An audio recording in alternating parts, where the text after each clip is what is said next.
प्रकल्पाची माहिती देत असताना त्यांनी कोरोना काळामधला किस्सा सांगितला की कोरोना काळामध्ये पर्यटन बंद झालं. आतमधला माणूस बाहेर जात नव्हता, बाहेरच्या माणसाला आतमध्ये घेण्याची परवानगी नव्हती. तर त्याच्यामुळं पर्यटन थांबलं. तर मग जरा थोड्याशा अडचणी आल्या त्यांना, कारण बहुतांशी देणगीवरतीच हे तिन्ही प्रकल्प चालतात.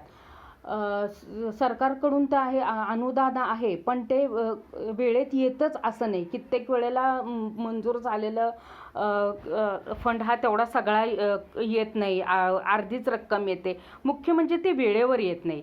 त्याच्यामुळं प्रॉब्लेम झाला होता कोरोना काळामध्ये. मग त्यांना हे FDs मोडाव्या लागल्या होत्या काही.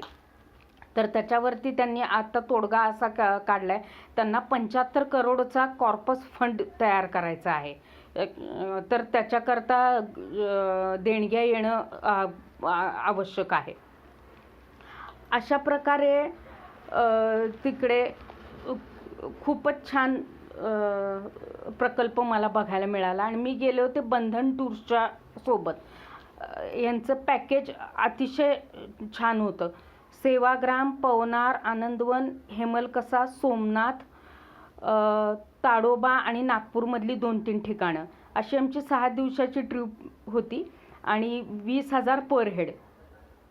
AC बस होती तिथे फिरायला, आणि जाता येता रेल्वेचं रिझर्वेशन पण आम्ही ACचंच केलेलं होतं.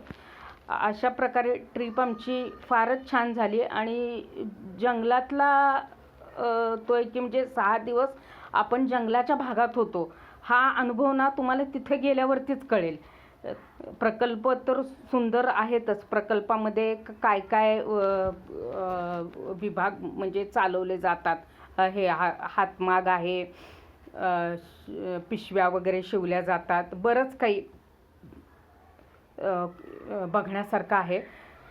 तर जरूर मी म्हणते की आवर्जून आयुष्यात एकदा तरी हा प्रकल्प बघायला नक्की जा. तुम्ही एकदा जाऊन आलात ना, तुम्हाला परत जावंसं वाटेल. खरंच इतका सुंदर आहे प्रकल्प. तिकडे असं वर्षातून एकदा महिनाभर तुम्ही व्हॉलेंटियर म्हणजे सेवाभाव म्हणून तुम्ही काम करायला सुद्धा जाऊ शकता.